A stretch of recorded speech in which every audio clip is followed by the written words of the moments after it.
The Mesa Chamber of Commerce Inside Business Podcast brings you a unique view of Mesa through its vibrant business community and the subjects that are important. The podcast is produced in the Mesa Chamber of Commerce Media Studio. Our podcast is hosted by Mesa Chamber of Commerce CEO Sally Harrison. Please enjoy this episode of the Mesa Chamber Inside Business Podcast. Hi, I'm Sally Harrison, President and CEO of the Mesa Chamber of Commerce, and today in our podcast studio, I have my friend Kevin Christopher from the City of Mesa and the Voice of Mesa. We know you from, all the campaigns that we do, right, for the city, but specifically the hydration campaign. That's right. We've been working together for 13 years, I think, something like that. I feel like forever. Yeah. I always call us the big three. It's Chamber of Commerce, the City of Mesa, and United Food Bank, because we're the ones that are like the ones that really spear this campaign to keep it going.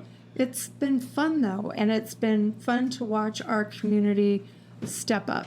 Every year they understand. I mean, as we sit here, we each have a bottle of water, and we have the luxury of toting around, a flask or, some kind of container, but not everybody does. No, we have a lot of people in need in the community. Yeah. Whether they're on the streets or in their homes, there are a lot of people that really need help. So do you remember the stats that we got? I don't know if it was last summer or the summer before, but it seemed like it was something like 286 people in Maricopa had passed from heat-related. Yeah, and it was actually even higher than that for a couple of years. It was like 600. It's gone down since 2023. We've had 2 years, I believe 2 years in a row. I was just on a meeting last week with a heat relief network that Maricopa Association of Governments put together.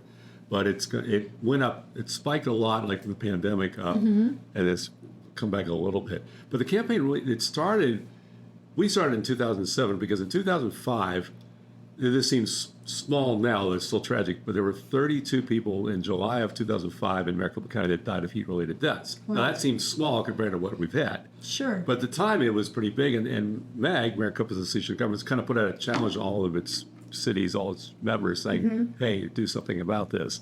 Yeah. So I had started with the city, and I was neighborhood services at that time, community services now was our department. And our human services coordinator pitched this idea, maybe why we would collect bottles of water. We thought that could work. Yeah. So somebody else in the staff came up with the name, Hydration Donation Campaign. I'm not going to I won't take credit for that one. But we went with it. And the first year, I think we started like June. I looked up the stats the other day, June 15th to like the end of August. So it was only like 10 weeks the first year. In 2007. Okay, so the year before I started at the chamber. Okay. Yeah. And then we didn't keep really good numbers, statistics in those days. So we just said it was like our total donation was like greater than 50,000. And then it went up a little bit by then. And then we started keeping accurate stats. So the first couple of years we had 5, 6 locations. Then it grew to about 9. Then it grew to like locations 11. As in collection sites? Collection sites. Okay. Right. We had the very first year, in fact, I think I pulled it. We had a couple of our fire stations, the East Mesa Service Center in Mesa, United Food Bank, Pasta Cristo were all involved at that time. Makes sense. And people came and gone. We got the libraries involved. Obviously, the chamber has been great. We had the Red Mountain Center. I think we have 5 fire stations now. We've changed over the years, but I think we've had the same 5 for at least 3 or 4 years. And it keeps growing and growing. Well, and it's got to be one of the easiest things to do to give to when you're out. You can pick up a case. Yeah. Obviously, the more people donate, the better for us. But it's also changed over the last couple of years because we've had such a need. But storage has been an issue at the food bank, right? Right. Yeah, it's easy to, less than $5 you can get a case of water. But at the same time, there's the logistical challenges. But it really is. I started donating cash, too, because it's easier. Some of those cases get a little heavy. Well, yeah. And, I mean, some of us want to go out and get a lot and do our part. And, it is heavy, but it's also, like you said, logistical issues for the food bank to store that much. Yep. So I'd say 2 years ago, I remember sitting in the mayor's office when Mayor Giles and I used to have monthly meetings, and he said, how's the hydration campaign going? And I'm like, well, that's actually your campaign, not mine. And he's like, oh, come on. And I said, well, it's kind of dry. I mean, it was a slower time. And I think coming out of COVID, people weren't donating just as freely as they had in the past. And so at that point, I was like, okay, we have a lot of chamber members. We have a lot of businesses that, if asked, most of the time they step up, right? And so I thought, let's talk to our data center friends and see if they can step up. And that 2 years ago, the first year that they were engaged like this, I believe their number was something like 44,000 that they donated collectively. Again, last year they all stepped up, and we're counting on them to do that again tomorrow and through the campaign. But it really is easy. I know the food bank has a website set up now that you can donate cash or pledge to buy a pallet, which I don't remember how many bottles that is. It's a good amount. I can't remember either. But. Yeah, I can't remember, but I want to say it's around maybe $300 or something for a pallet. Yeah, $250 to $300, I believe. Something like that. But it's on the food bank website, and we told the food bank that everybody who donates a pallet through the food bank, so we can track it, will be entered into a drawing for some Southwest Airline tickets. Nice. So if nothing else, an incentive to donate, right? But again, we all have the luxury of water. When I say all, the people in this room, we have the luxury of water. Not everybody does. And that's why the need is great. Obviously, the economy is challenging these days, and the people need it. And it's easy to do. I mean, you can go to unitedfoodbank.org. You can go to mesaeasy.gov/H2OMesa.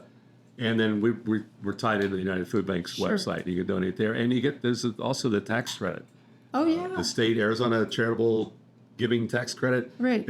I got the stats, 1,009 for married filing jointly, and 506 if filing singly on your 2006 state tax return. What an easy way to donate, because obviously you get that back dollar for dollar. And I just, when people say, I've never heard of it, I explain it. And then the people that say, yeah, I don't do that, I'm like, I don't understand why not. Because you're helping a good cause, and it's easy. Yeah, and you get the money back. It's a no-brainer. Yeah. Let the state pay for it. And the United Food Bank is one of those charities that qualifies. Absolutely. That's very big. Absolutely. So kicks off officially today, right? And it goes through September 30th. Okay. Yeah.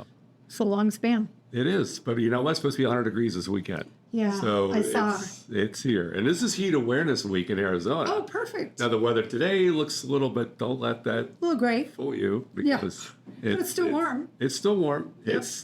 The triple digits are coming soon. Look at March. I mean, we've never had. Spring training was rough. Yes, I was at that Cubs-Reds game at Sloan Park. It was supposed to be a 1 o'clock start, and we wound up at 6:05. Right. And it was still hot.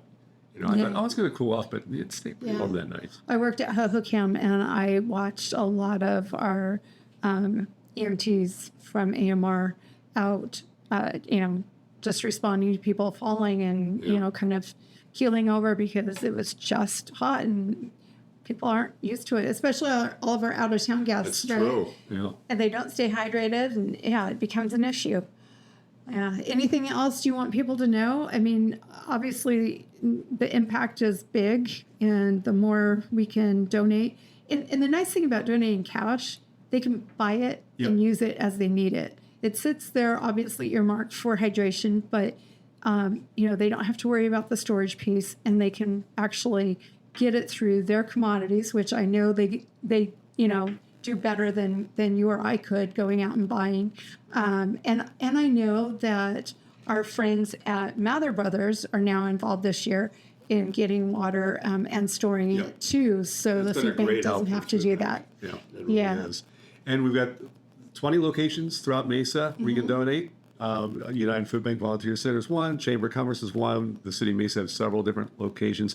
Go to our website at mesaeasy.gov/H2OMesa for that full list. Awesome. Thank you for coming in. Right. You're welcome. Thanks. This has been a Mesa Chamber of Commerce Inside Business podcast. You can find all podcast episodes at iTunes, Spotify, or your own favorite podcast website. You can also find them online at mesachamber.org. Content of this podcast is copyright the Mesa Chamber of Commerce, unless otherwise noted.